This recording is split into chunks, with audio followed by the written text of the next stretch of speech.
어느 날 문득 이런 생각이 들었습니다. 나는 지금까지 누구의 이름으로 살아왔을까? 부모로서, 아내로서, 직장인으로서, 가족을 책임지는 사람으로서. 그 이름들은 분명 내 삶이었지만, 정작 나라는 이름은 어디쯤 놓아두고 살았는지 잘 기억나지 않았습니다. 대한민국에서 법적으로 노인이 되었다는 말을 들었을 때 조금은 허탈했고, 조금은 이상하게 마음이 놓였습니다. 이제 더 이상 서둘러 증명하지 않아도 되는 나이, 무언가를 더 얻기 위해 애쓰지 않아도 되는 나이, 세상의 바람을 피하지 않고도 그대로 맞서 버틸 수 있는 나이가 어느새 되어 있었던 겁니다. 그래서 저는 떠나기로 했습니다. 도망치듯이도 아니고 무언가를 이루기 위해서도 아닌 그저 나를 다시 만나기 위한 여행이었습니다. 젊은 날의 여행이 풍경을 수집하는 일이었다면 지금의 여행은 기억을 꺼내고 마음을 비우는 시간이었습니다. 어떤 노을 앞에서 가슴이 뛰는지, 어떤 순간에 마음이 조용해지는지, 나는 아직 무엇을 사랑하고 있는지, 그 질문에 답하기 위해 한 걸음씩 길 위에 섰습니다. 이 이야기는 화려한 여행기가 아닙니다. 대단한 인생 반전도 없습니다. 다만, 오래 살아온 한 사람이 비로소 자기 삶의 속도를 스스로 선택하게 된 이야기입니다. 여러분은 언제 마지막으로 나로서 존재하셨습니까? 오늘 이 시간이 잠시 멈춰 자신의 마음을 바라보는 작은 여행이 되기를 바랍니다. 시작과 함께 구독과 좋아요를 눌러주세요. 삶에 도움이 되는 영상을 더 빠르게 받아보실 수 있습니다. 바로 시작하겠습니다. 떠나야겠다고 마음먹은 날, 사람은 보통 아주 큰 사건이 있어야 삶의 방향을 바꿀 것 같지만, 돌이켜보면 내 인생의 중요한 선택들은 대부분 아주 사소한 순간에서 시작되었습니다.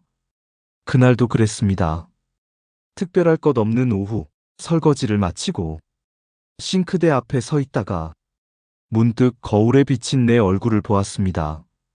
낯설었습니다. 분명 매일 보던 얼굴인데 어디까지가 나이고 어디부터가 역할인지 잘 구분되지 않았습니다.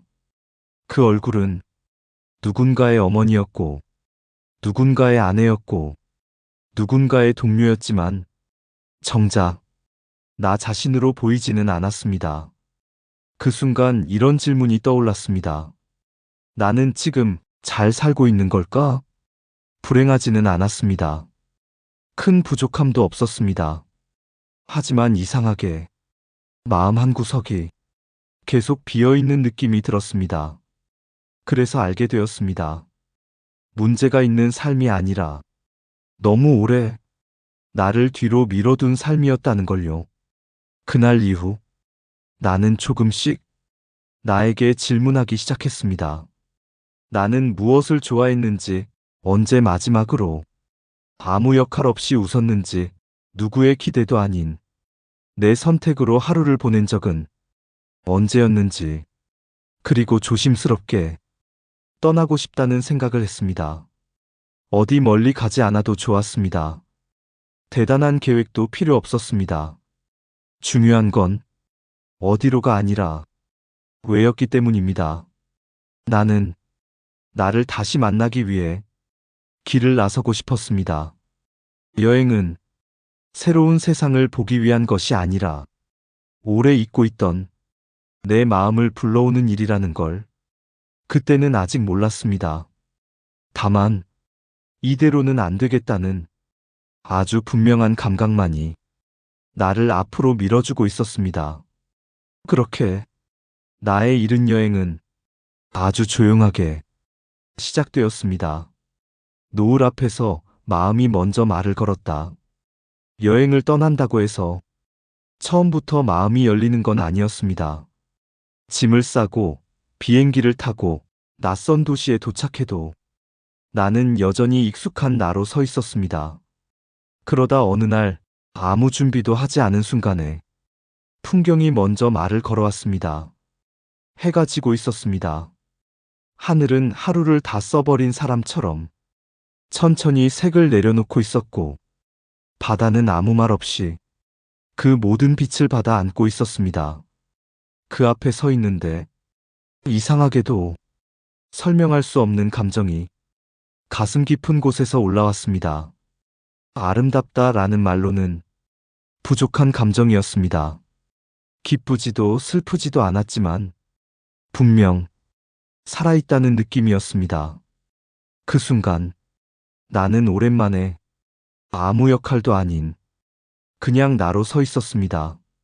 옆을 보니 남편이 있었습니다. 우리는 같은 풍경을 보고 있었지만 서로 말을 하지 않았습니다. 예전 같았으면 사진을 찍자고 했을지도 모르고 어디가 좋다, 덥다, 피곤하다는 말들이 오갔을지도 모릅니다. 하지만 그날은 말이 필요하지 않았습니다. 같은 방향을 보고 같은 속도로 숨 쉬는 것만으로 충분했습니다. 세월이 흐르며 사랑은 달라졌습니다. 설렘은 줄었고 말수는 적어졌습니다.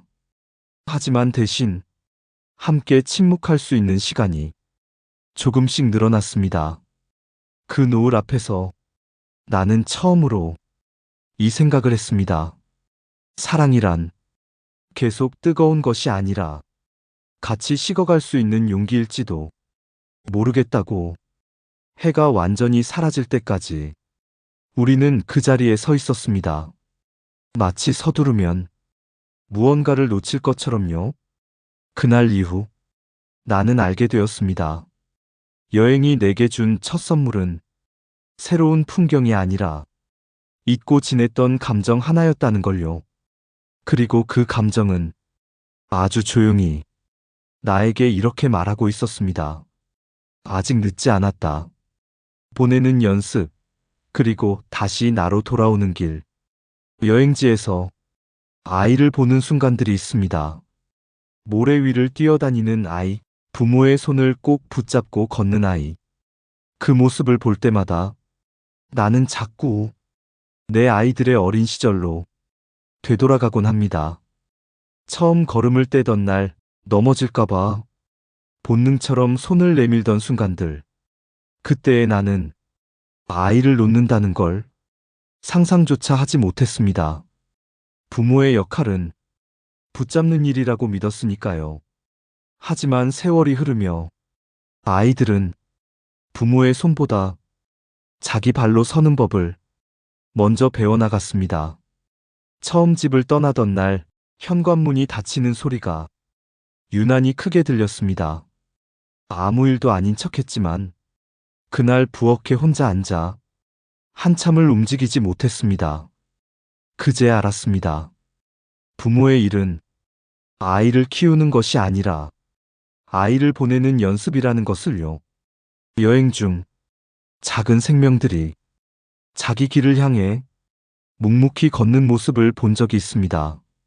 서툴고 느렸지만 뒤돌아보지 않고 앞으로 나아가고 있었습니다. 그 모습 앞에서 나는 마음속으로 아이들에게 말을 걸었습니다.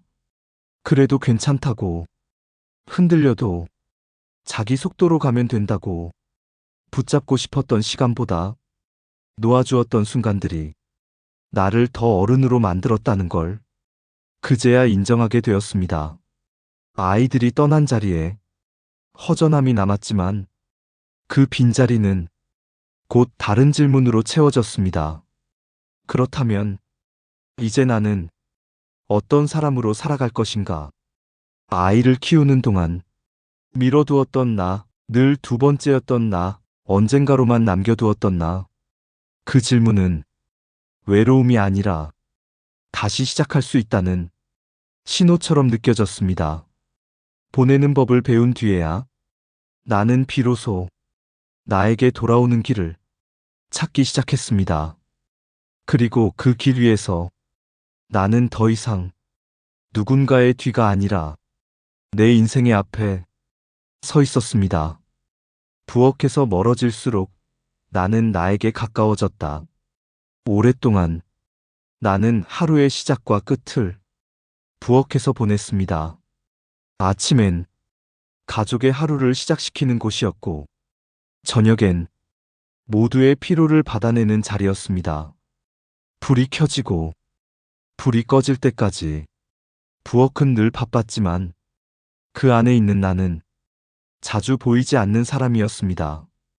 부엌은 집의 중심이었지만 아이러니하게도 그곳에 가장 오래 머문 사람은 가장 뒤에 놓여 있었습니다. 여행을 떠나기 전까지 나는 그것을 당연하다고 생각했습니다. 누군가는 해야 하는 일이고 내가 해왔던 일이니까요.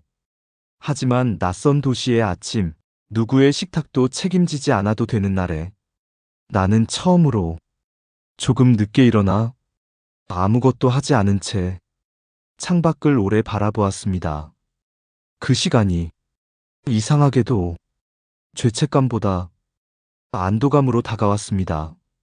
오늘은 무언가를 차려야 하는 사람이 아니라 그저 하루를 살아내는 한 사람이 된 느낌이었습니다. 그때 깨달았습니다.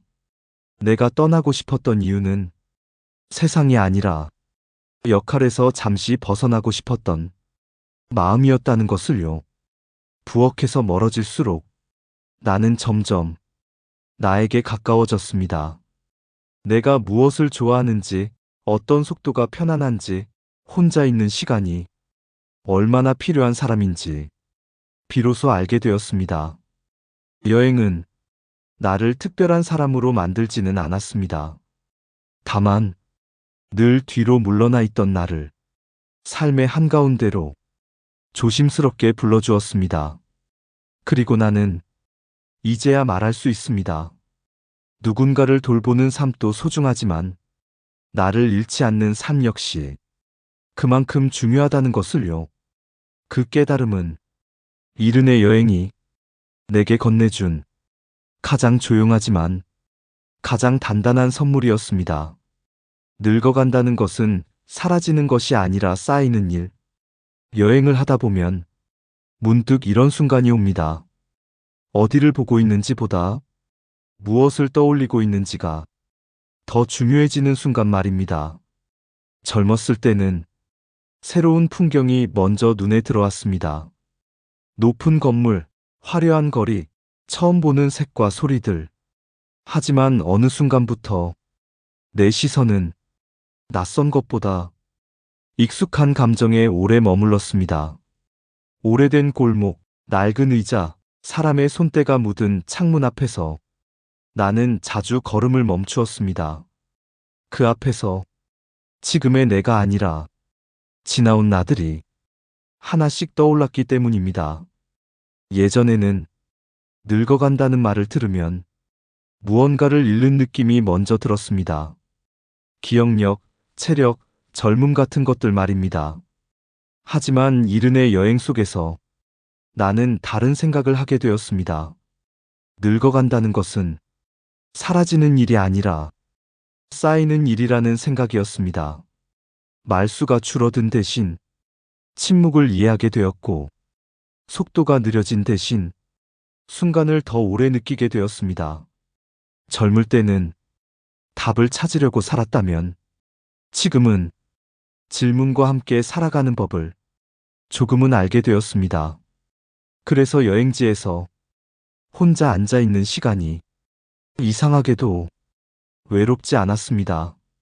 그 시간 속에서 나는 내 삶을 처음부터 끝까지 천천히 바라볼 수 있었습니다.